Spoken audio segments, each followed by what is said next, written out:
This is KOB TV Channel 4, Albuquerque. It's 10 o'clock. And now, from Superstation KOB, you're watching the news leader of the Great Southwest with exclusive News Star satellite reports, computerized 24-hour weather track, and the only statewide TV news bureaus covering your area. This is the Eyewitness News Network. Good evening, everybody, on this Thursday night, February 11, 1989. Technifian is what's happening on Eyewitness News at 10. In Washington, President Reagan's one-time political director, Lynn Noffinger, was convicted Thursday for illegally lobbying top White House scenes by jurors who said they had no trouble finding evidence of influence peddling. The evidence just kept coming up all the time, said Twyna Buxton, a foreman of the federal court jury that convicted Noffinger of three counts of illegally represented the private accounts of the White House within a year of his resignation from Reagan's staff in January 1982. This jury, which deliberated about 6 hours, included Noffinger of a fourth illegal lobbying charge and acquitted his partner, Mark A. Bragg, of single-aiding and abetting the allegation. Noffinger, the first former high government official convicted under the revolving door provisions of the Ethics in Government Act 1978, attacked the statute of the lousy law and compared with his offenses with a running in a stop sign. I feel I'm innocent. I don't think I did anything wrong, said Noffinger, 63, whose lawyers reported it. I appeal on the convictions. The former White House political director, who states his association to the presidential back to the Reagan days as governor of California, could receive a maximum 2-year sentence and a $10,000 fine for each of his 3 convictions. But lawyers familiar with the case said it was unlikely that the former presidential aide would be given the president or prison term it is, sentence in which is set for March 25th. By U.S. District Judge Thomas A. Flannery. Independent counsel James C. McKay said he found the verdict depressing because I just hate to someone get convicted of a felony, but we felt we had to do our job. But McKay said we think that we were justified in bringing the charges, and we think the jury's verdict confirms what we felt from the beginning, that we had a case to make and we made it. White House spokesman Marlon Fitzwater said we won't have any comment on Noffinger's conviction. The jury verdict was announced at 11:55 a.m., nearly 90 minutes after the panel began its second day of deliberation. Noffinger appeared somber when the first conviction was announced, but reached across the defense table with an attempt to shake Bragg's hand when the acquittal were announced. Over 40% of the food that we produce in this country. This is a troubled administration for Reagan with about 11 months left in his administration, as more than 100 Reagan administration figures, including some of the president's closest advisors, have been accused of wrongdoing during the president's 7 years in office for President Reagan. In addition to Lynn Noffinger, there's convicted on Michael K. Deaver, a former deputy of chief of staff, convicted of 3 counts of perjury in connection with an ethics investigation. Rita Lavelle, former head of the Environmental Protection Agency's Toxic Waste Cleanup Program, served a 3-month jail term for lying to Congress. State penitentiary inmate Robert Davis said Thursday that state police have yet to fulfill bargaining made with them after he provided them information about the escape of the 7 prison inmates. Eyewitness News Network reporter Peter Wiggins has a report. Davis testified Thursday night at a hearing at the penitentiary in New Mexico and intended to determine whether the state police officials agreed to shorten Davis' sentence, not press charges against him, nor possibly release Davis from prison altogether. Davis claimed that the deal was made during 3 interviews with state police officers, Lieutenant Mark Redvich and Sergeant David Osuna. Osuna testified and the Thursday denied making any deals with Davis. Redvich will testify today, attorney said. Tomorrow, Lieutenant Redvich and Osuna both ways said, please trust us to this. We're going to come through. Davis said, I had no problem with that. I'd been told that before then I came through. During testimony, Davis carefully described the escape and what he told the police about it. After being recaptured July 9th in Los Lunas, state police asked if he had any information. Davis said in an interview, and officers of Redvich and Osuna told him that they had authority to make a deal. Davis said, Osuna said state police officials have no power to make deals with its return for information. Davis was told that the information he provided to lead the recapture Jimmy Kinsel, William Wayne Gilbert, and David Gallegos, the district attorney's office would be told, and that the office would be responsible for working out any bargains. As soon as said, Davis told the officers of July 9th that the Kinslow, Gilbert, and Gallegos were hiding in a self-storage unit 21 minutes from the prison and road beyond the state police headquarters. He said the unit was fenced and did not have 24-hour security. Davis testified he drew the state police on a map, however. The description was too vague to be any use, so Osuna said. Davis said he felt that the information he supplied to the police, which the description and gun allegedly carried by the guard David Ornstead prison, was very important. There was no shoplifting operation. It was nationwide. He said they were going to have to give me the key to the city. I thought I had. No document exists that part of Davis and the state police said a definite deal. Davis said he did not want the negotiation to take because the information would circulate the fact they penetrated in his life would be in danger. Attorneys Bob Schwartz and Georgia Carmen, will represent Parnello County, contend Davis only negotiated for the arrangement and no definite deal were ever made. Davis said that most of the sentences were reduced, but some sort of an arrangement with district attorney's office. Davis also said that while he was a police officer with the Albuquerque Police Department from 69 to 1976, and many others officers were able to act as shy plea bargainers by allowing criminal charges to expire against someone who gave them information. Farm to table with that whole thing coming along. And how do you distribute it? We distribute through, we have a delivery system. In Washington, a Colombian drug cartel made $200 million a month in profits that the United States laundered the cash for Panama banks and spent some of the money to bankroll the United States backed counter rebels in Nicaragua and President Canada testified Thursday. Enemy capitalist. Cuban-born Ramon Milan Rodriguez said he had to tell the workers of a far-flung and strictly organized drug empire that he said he paid him $2 million to $3 million in a month for his ability to make the money appear to be of a legitimate origin. Rodriguez also has told the Senate Foreign Relations Subcommittee that his money laundering operation has ties to both the CIA and the country's fighting Nicaraguans leftist Sandinista government, and even connection was pursued in open session by the panel, which is investigating Panama's involvement in the drug smuggling. The 37-year-old Rodriguez was arrested in Miami Airport back in 1983, and $5.4 million cash was seized from the Learjet. He was convicted of racketeering and serving a 43-year prison sentence. Rodriguez gave his subcommittee on terrorism, narcotics, and international communism communications a page from his ledger dated November 1983 that included a column headed CIA and several cryptic numerical figures. The document was introduced at Rodriguez's travel, said Senator John Kerry, Democrat of Massachusetts, subcommittee chairman. Kerry criticized federal prosecutors in Miami for not pursuing a possible CIA connection, but he declined to pursue it himself Thursday. We diligently stayed away from the CIA connection, he explained later, and stated it would be pursued next month when the hearings resumed. Rodriguez also said that the Medellin drug cartel, named for the Columbia city where it was based, sent money to the Contras to fight a pair of cartel-controlled dummy companies. He declined to say when the money was sent or how much it was, but Kerry said the total was millions of dollars.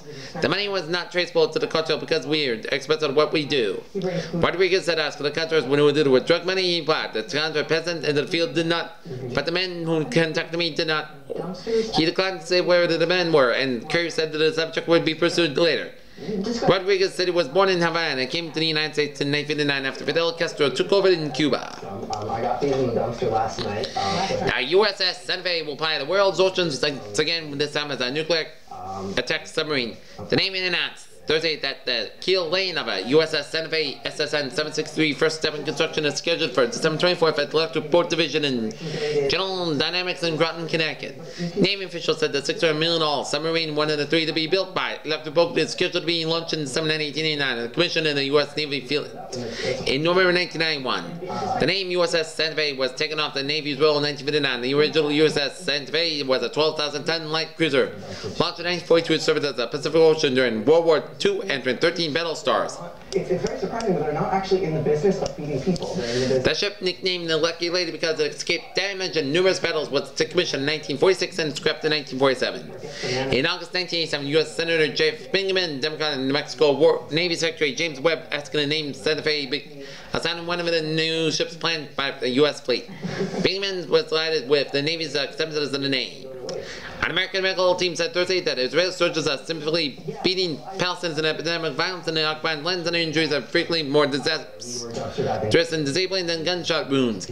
According to Union figures, at least 52 Arabs have been killed, most by Israeli troops, since unrest broke out December 8th in the occupied territories of the West Bank and the Gaza Strip. A 20-year-old Palestinian killed Tuesday and Thursday while making army troops arrest in a West Bank refugee camp under curfew. The army and radio reports said Dr. H. Jack Geiger, the Boston-based physician for human rights, said that the group visited hospitals in the West Bank and Gaza Strip and found evidence that army brutality become the norm and put it down and anti-Israeli interest and unrest.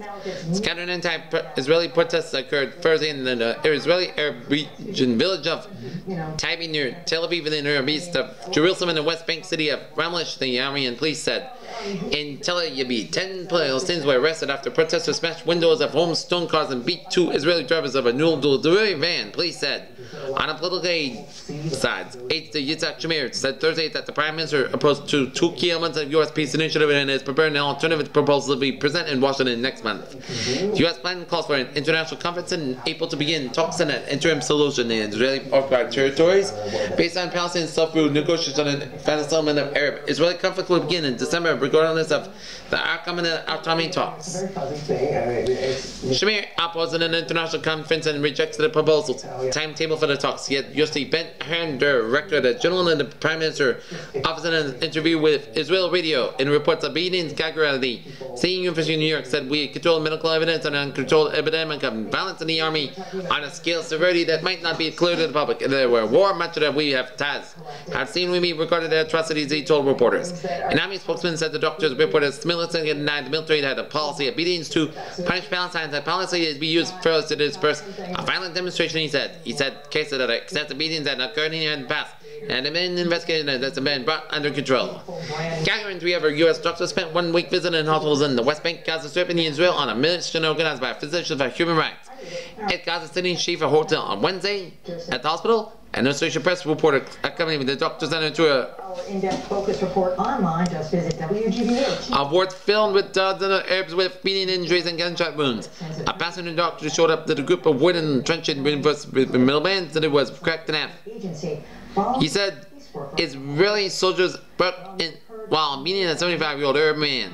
The American doctors examined Youssef Ahmad at age 40 of Gaza City, whose arms and legs were cast. Large bruises that covered Ahmad's back and several ribs were broken. His bandaged head was covered in 12 deep gashes, and the doctor said. Ahmad said he was beaten by 10 soldiers. Dr. Jennifer Leaning of Harvard University said that the doctors observed a system pattern of breaking limbs by beatings that is designed to fall short of killing victims. In many cases, the beating and injuries were more disable than gunshot wound, Leaning said. That tend to embrace conservative traditions, so how are museums adapting to the digital age? Does new technology pose... In regional news briefs, Republican candidates plan to challenge Democratic U.S. Senator Jeff Bingaman in November to take a few steps to one another responsibility, citing disclosed financial reports. Republicans will meet in Santa Fe tomorrow night for the annual Lincoln Day Awards banquet to top GOP accomplishments. 3 Santa Fe school board members Thursday applauded the recommendation of a special task force to computerize registration for high school classes. Dr. Frank Carrasco, who led a committee assigned to study the quality of high school curriculum and said it was the most controversial of the 21 recommended, reported last month to the Santa Fe School Board. So museums now must come to terms with the fact that they have to have an engagement with the public online. A 59-year-old Santa Fe man died in a trailer home fire early Thursday morning in spite of his family's efforts to save him. The victim was identified by police and family as Adolfo Senior of 424 Apodaca Hill. Smoke in the bed might have caused the Apodaca Hill fire, said Reynaldo Gonzalez Senior's nephew. Gonzalez resides in his family in a home only 100 feet from the trailer. He said members of the family tried to rescue Sena. Former Mayor Luis Montano said Thursday that he did not use the money of scholarship fund to buy tickets in a drawing for Tony Lopez's city council campaign. But if a former mayor said that dividend tickets were drawn, he will donate the proceeds to the Mary Esther Gonzalez Scholarship Fund. You then take it, and then you walk into the museum, and you have the experience that you want. Police continued their search in Santa Fe. 30-year-old Santa Fe woman charged with attempting to write a $2 million bogus check for the purchase of a Santa Fe motel. Santa Fe Police Detective Chuck Deet said. Janet Romero, Santa Fe, deposited a $2 million check with the Bank of Santa Fe on February 4th, according to today, for her check arrest followed on Wednesday. Los Alamos School Board has agreed to extend a 2-year contract to Lieutenant David Barbosa, who assumed the post last July. The new contract, which begins July 1st, expires June 30th, 1990. Despite public criticism by his judicial decisions, municipal judge Tom Flynn has raised nearly twice the combined total campaign contributions of his political opponents. Also, according to campaign expense reports filed this week, District 1 City Council contender Carl Mill still leading his election opponent. In his fundraising album debut, Jeremy Mill also made a strong showing. Okay, now and away to now. Here now. Bill Eisenhower. Take away, Bill. Okay, finger dip. Right now, our current conditions act. There's a lot of fear that comes with museums for this kind. 10 o'clock at Albuquerque International Airport. We got a temperature of 43 degrees. Our temperature with most skies with the winds north about 14 miles per hour. Dew point about 20 degrees. Humidity 40% and around 3.31 inches. Visibility 50 miles per hour. Around the region, it is 32 in Los Alamos and in Las Vegas, 34 in Santa Fe, 34 in Farmington, 28 in Gallup, 34 in Tucumari, 29 in Clovis, 33 in Roswell, 29 in Hobbs, 33 in Carlsbad, 35 in Mount Gordo, 42 in El Paso, Texas, 40 in Deming, and 44 in Silver City. Okay, let's take a look at our forecast for tomorrow. The national forecast will be calling from rain from the North Carolina down to New Jersey and snow from the High Valley and Great Lakes region to New England and showers over much of Washington and Oregon. Highs below freezing are predicted from New England throughout the Great Lakes region, High Valley, and then Tennessee in the eastern section of the northern and central plains states in the northeastern Oklahoma with Florida and teens, including that area from Michigan and Indiana across the upper half of the Mississippi Valley. About 50 degrees on the Pacific coast across much of the Arizona and the Rio Grande Valley. So our forecast tomorrow will go like this. A sunny and warmer skies, high about 52, low about 20 degrees. For Saturday, continued warm, some mild. Winds high about 53, low about 24 degrees. Sunday, fair to podcast skies, breeze at times with a high of 50 degrees, low about 20 degrees. And Monday, podcast warm high about 51, low about 24 degrees. And for Tuesday, fair to podcast skies, warm temperature high 53, low about 22 degrees. For New Mexico outlook, mostly skies of sunny skies and higher temperatures have been stored from New Mexico tomorrow. Saturday night and Saturday we'll have fair skies. The lows will range from the 5 to 20 mountains in northeast and 20 to 30s elsewhere. Highs tomorrow and Saturday will be in the upper 40s to mid 50s mountains in north with mid 50s to mid 60s elsewhere. Sunrise tomorrow morning 6:54 a.m. Sunset 5:43. That is gonna be it for the weather. And now it is time now for the sports. And I'm Peter Wiggins. Okay, thank you, Bill and Dick. Right now, let's start off in the National Basketball Association here. You have engagement like this, you're looking at NBA scores. It was Philadelphia over Milwaukee 119-113 overtime. Los Angeles Lakers over Denver 120-108. Indiana 108, Golden State 107, Sacramento 123, Portland 113, and Seattle 120, Houston 115. NHL scores: Toronto 4, New York Islanders 3, it was Washington 5, New York Rangers 3, and New Jersey 4, Montreal 2. This has some sort of connection to the art, so it's a whole wild west out there programming your own experience. I already took my suggestion, I didn't realize that. All right, thanks, Derek. As we climb out of the recession, we look for signs of recovery in the stock market. Golf scores in the Hawaiian Open was Jody Mudd and Richard Zuckel tied the lead at 6-6 at the Hawaiian Open through 2 Massachusetts technology rounds in the Hawaiian Open in Honolulu. When it analyzes the state's innovation economy. And Sarasota Classic through 2 rounds. Looks like Newman leader first strokes of Jen Stephenson. Stay competitive. This year, in Australian Open, Brad King and Elsie Moore and Peter Farrell tied at 6-7. Joining me to share some of the highlights is Pamela Goldberg, CEO of the Massachusetts Technology Collaborative. Welcome to Greater Boston. So good news, but I'm this morning. Okay, prep scores in the boys. Hondo 45, Montana 42, and it was Thrill 79, Rehoboth 58.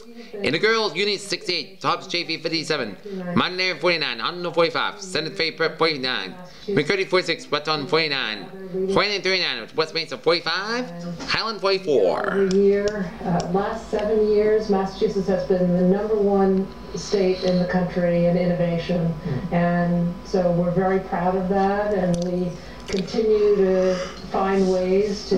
They total 5 twin 125s in the first race. Bobby Allison, your winner, and in the second race, Joe Waltrip, your winner in the second race. Here.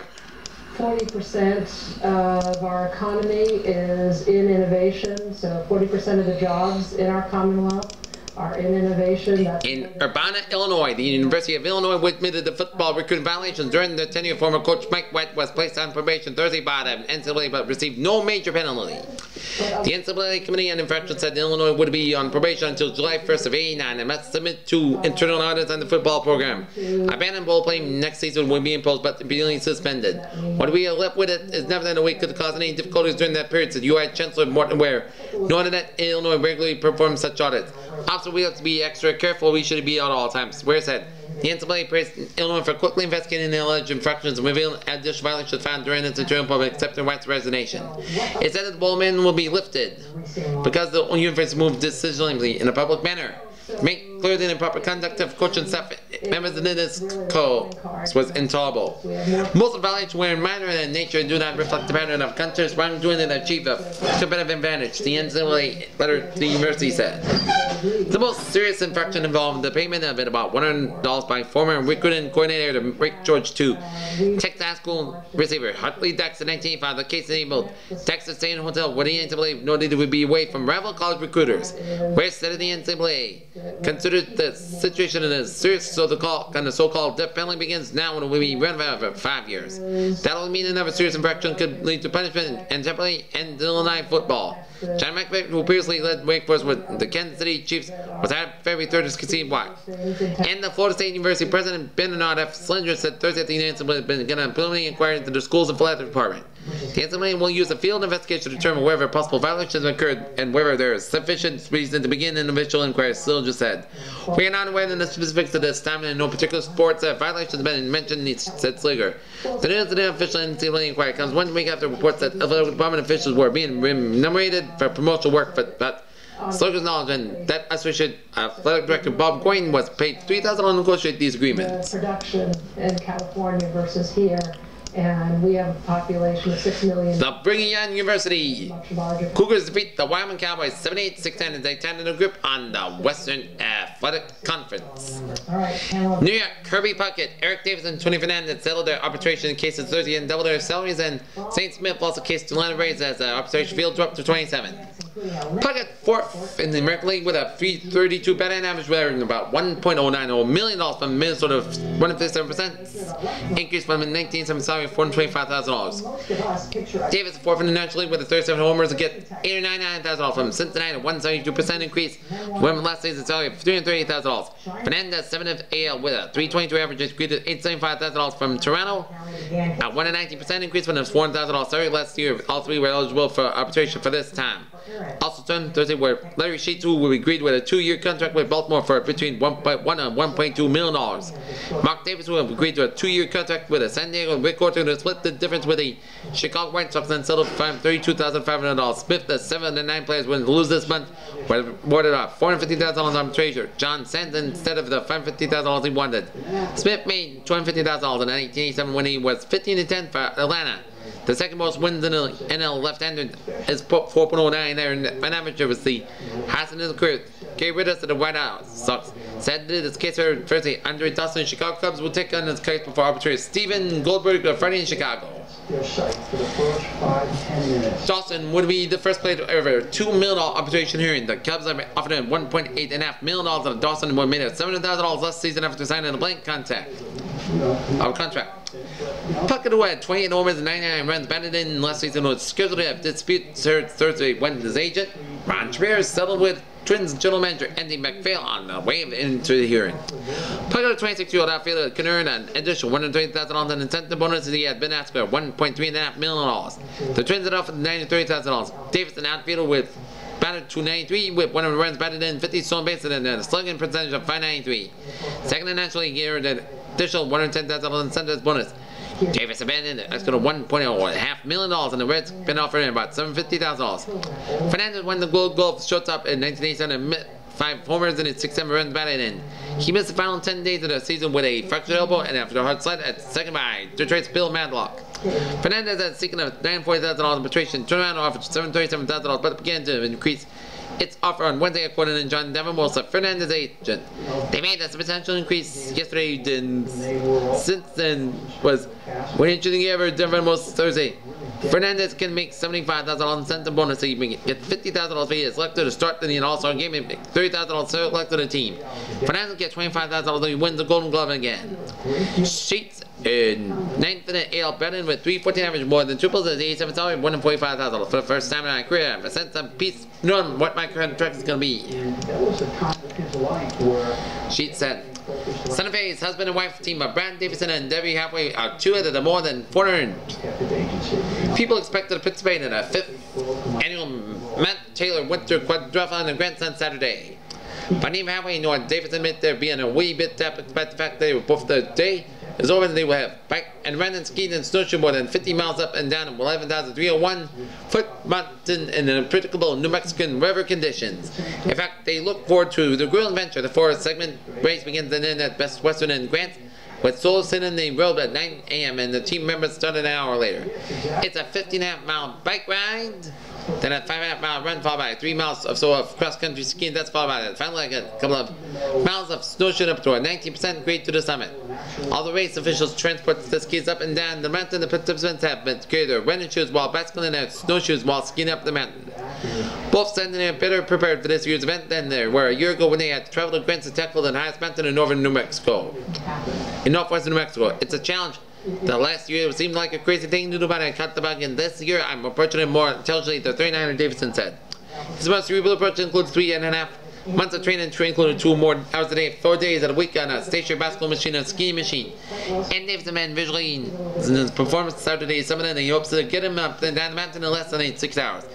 I'm going to get close to 5 hours in this year, and they said, which will be as 87 performance up 6 hours to 30 minutes. And if I do the 5.5 hours, I'll be satisfied. I'll get 5 hours, I'll be delighted. Both Davidson and Halfway are respected in mountain climbers, and Davies said that should help on Saturday. The quarterfinal is not what people think. The 36-year-old Halfway said, to me it's no different than climbing any mountain in the winter. It's a similar effort to climbing a 14,000 foot peak in Colorado. You will face yourself for your level of fitness, and fitness levels notwithstanding both weight and Davidson for better weather this year, and based on what they endured in 1987, which could become true. When he got to the top of the blizzard conditions, Davidson said on a downhill ski leg, it was so windy that I got several other people literally blown off the track. It was definitely the worst conditions ever. The quarterfinal was scheduled regardless of weather conditions. The folks from Grants monitor their participants at special points along the course, stopping those who appear unlikely to be able to continue and win the event. Halfway said they were training is in the gear to the speed. It's out and give an endurance, I'm not trying to go as fast as I can. We'll see what happens. There were so many deniers. People didn't believe that Albert Casalvo was really at the Boston Scramble race. In Calgary, Alberta, the U.S. Olympic effort took a beating Thursday and whipped by dissension by 2 sports just 2 days before the start of Winter Games, already expected by the bus of America. And official U.S. Speed Skating Federation won America's medal. Folks in Calgary called the team such a terrible mess was concerned he had lost control of his athletes.